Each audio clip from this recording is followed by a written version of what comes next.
Do your eyelining now, and just Okay. all you have to do is just look away from wherever my instrument is.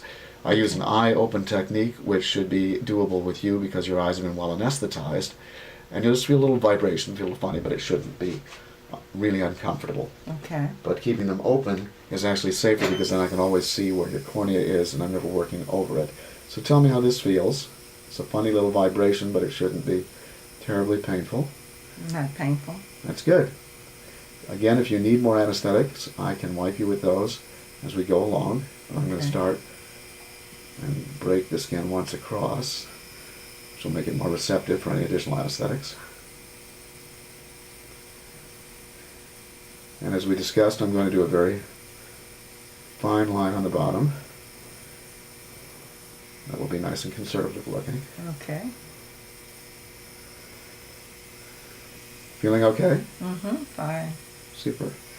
These anesthetics cost $700 a pound for a good reason. Okay. They make you comfortable. Most people are really surprised about how comfortable this procedure is with good anesthetics and good machinery. When you use cheap machinery, the needle wobbles around while it's going up and down, and that wobbling causes additional trauma and additional discomfort. Look towards me now and up this way. That's good.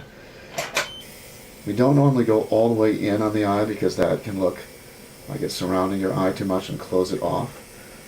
Fade it off towards the tear duct. Okay. It's also not a great idea to tattoo across the tear duct because there's always the risk it will get clogged with pigment, and that could lead to dry eye in the future. That's going to be great. Let me wipe that off and then you can take a look at that line. And tell me how that looks. Look up straight.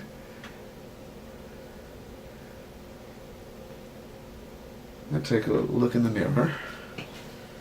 Perfect. Liking that? Perfect. Yeah. Good. And that didn't hurt at all. That's what we like to hear. Wow. Okay, look up one more time. Let me just... Super. Okay, that's better. There we go. Okay, we're done with that lower eye line. Now, we're going to do the other one.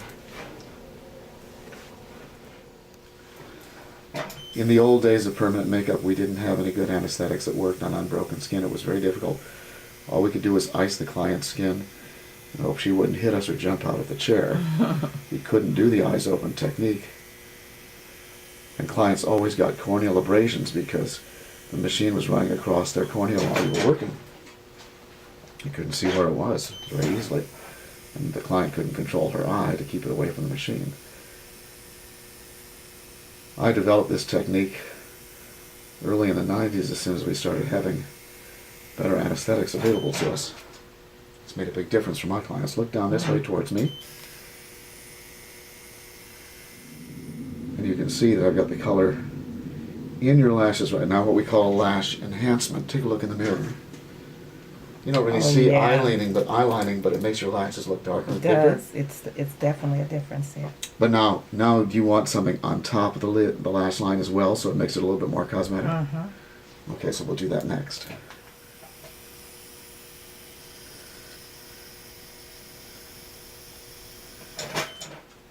One more time. Look up. Okay. Take a look in the mirror and tell me if you'd like it any thicker than that. I always start with less and add more because I can always add, but I can't take away. Can't take away, exactly. I love it. Do you want it a little thicker? You can add a little thicker.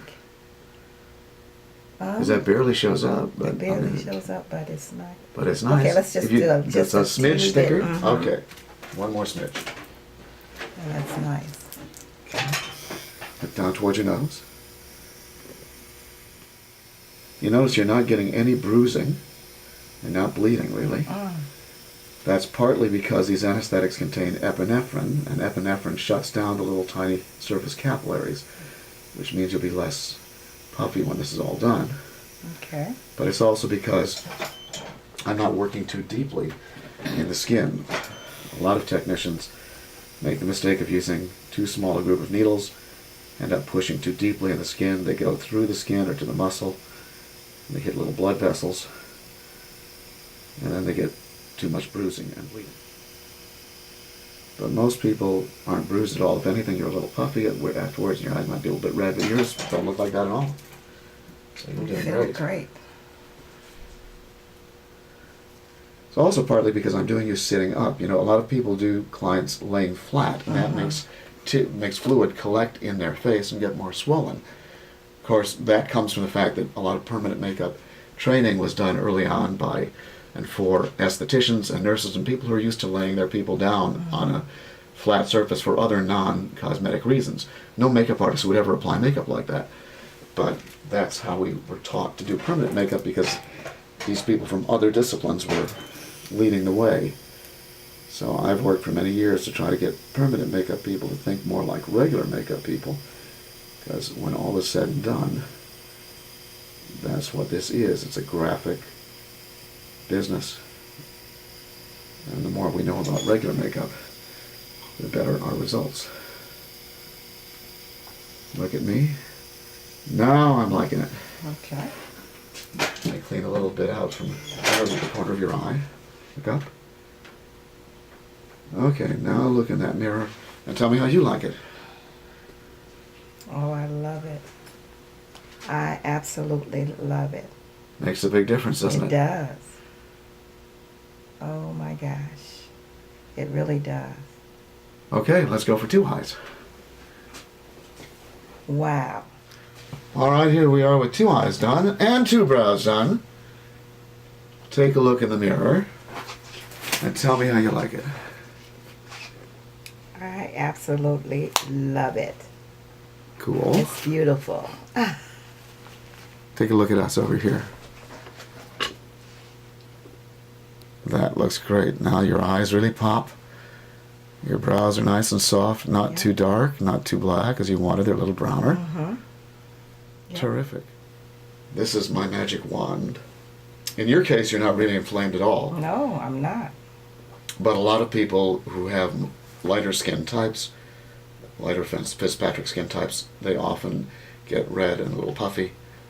And this red light does amazing things. The body absorbs the energy of the light.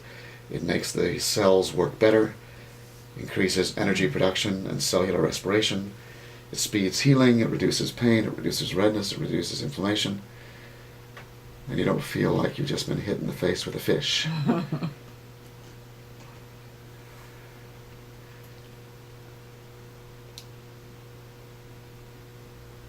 Although that you now can buy permanent makeup devices that have a red light as an additional feature. I was the one who introduced this therapy to our society by bringing the manufacturer of this machine to our convention about 10 years ago. But not a lot of people wanted to invest in it. And I think it's important to invest in the right tools to have comfortable and well-tended clients. And there we have it. Ruthie immediately post-op. We just finished her permanent makeup. You can see that she looks perfectly natural to walk down the street. How do you like it? I love it. Absolutely love it. So what would you tell people who are thinking about getting some permanent makeup? I would really tell them to do it if this is what they think they want. It took me 2 years to finally do it, but now that I've done it, I love it, and it's something that you don't have to go about worrying about running to the door, putting on makeup before you have to go to the door. So